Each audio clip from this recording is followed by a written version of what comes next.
Welcome back to this series that's looking at integration. In this video, we're going to turn our attention towards the applications of integration. So in particular, we're going to look at approximating the area under a curve. So for this example, we're going to have the function x squared plus 1, and we're going to approximate the area between 0 and 3 using rectangles. So for the first one, we're going to use rectangles with a left endpoint. So what I mean by that is we're going to have rectangles drawn to this function where the edge of the rectangle or the vertex of the rectangle touches on the left edge. So I'm going to go and draw those rectangles in now. So as we can see, those three rectangles are going to approximate the area under that curve. And each of those rectangles has the same width. I've used a width of 1 in this example. So the width of all of those rectangles is 1 unit, and we'll need to keep that in the back of our minds as we move forward with this problem. However, while the widths are staying the same, the heights of each of those rectangles change according to the function. So we can use this rule to get their heights. So the first one will simply be f of 0, the next will be f of 1, and the last one will be equal to f of 2. So this approximation, which is the left endpoint approximation, so LEA, is equal to, and because it's a width of 1, it's just going to be 1 times each of these values. So we're going to have 1 times f of 0, so I'm just going to write f of 0 there, plus 1 times f of 1, so I'm just going to write f of 1 there, plus, and for the third rectangle, its height is simply equal to f of 2. And then what we can do is we can use our rule to find those values. So f of 0 is simply 0 squared plus 1, which just gives 1. And then we add on to that f of 1, and 1 times 1, or 1 squared plus 1, just gives 2. And then we have f of 2, which will give 2 squared is 4, plus 1 is plus 5. So the value of that is 1 plus 2 plus 5, which gives 8 units squared as the approximate area under that curve. So then we could go ahead and look at a different type of approximation.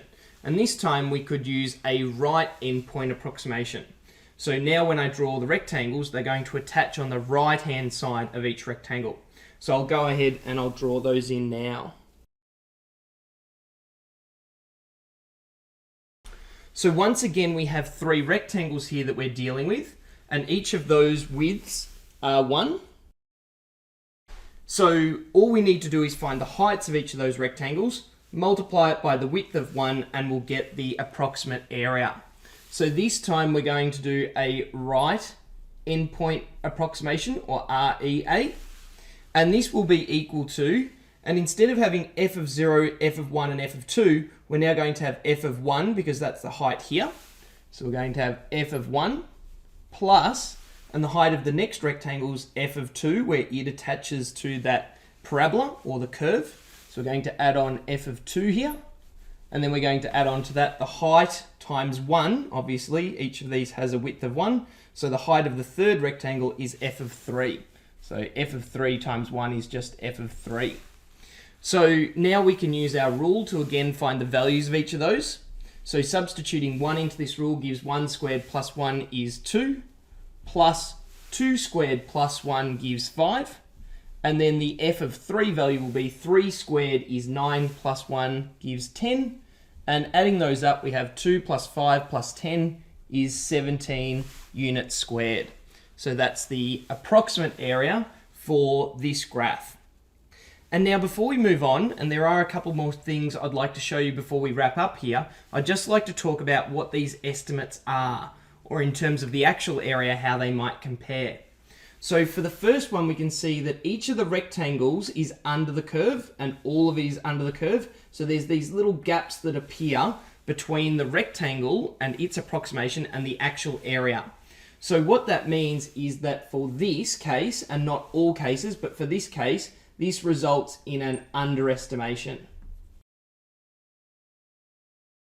For this example, we can see that all of those rectangles are above the curve. So we get these extra bits appearing that are bigger than, or gives a bigger value than what the actual area would be. So for this, we can identify that as being an overestimate. And now it always depends on how the curve is behaving as to whether the left endpoint or the right endpoint will end up being an under or an overestimate. So what we can do to improve our approximation here is we can actually combine the left endpoint approximation with the right endpoint approximation and average them. And that will sort of create trapeziums that more closely match the curve. So if we want the trapezium approximation, that is going to equal the left endpoint approximation plus the right endpoint approximation divided by 2. So in this case, the left endpoint approximation was 8. So we have 8 plus the right endpoint approximation was 17.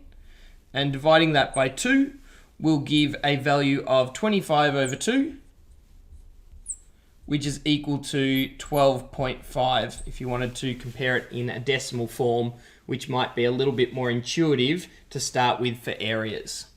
So we can see that this area of 12.5 sits between the underestimate and the overestimate, which should make some sense to us. So the last thing I'd like to leave you with is that the true area under this curve between 0 and 3 can be found using integration. So the area is going to be the integral evaluated between 0 and 3 of the function, which is x squared plus 1. We're going to integrate that with respect to x. And we find that that is equal to 12. And in the next video, you'll be able to see how we calculate that value. So we can see that the 8 was in fact an underestimate, the 17 was an overestimate, and by averaging the two, which becomes a trapezium approximation, we get much closer to the actual values. We get to 12.5, and compared to 12, we're a lot closer than either of the other two estimates. So that's been an introduction to approximating the area under a curve using rectangles and trapeziums. So make sure you stay tuned for the next videos that are coming up, which will work through how to calculate the exact areas under a curve using integration. And you can see all of the videos that are part of this series in the description below. So make sure you check those out. And once again, I hope this video has helped.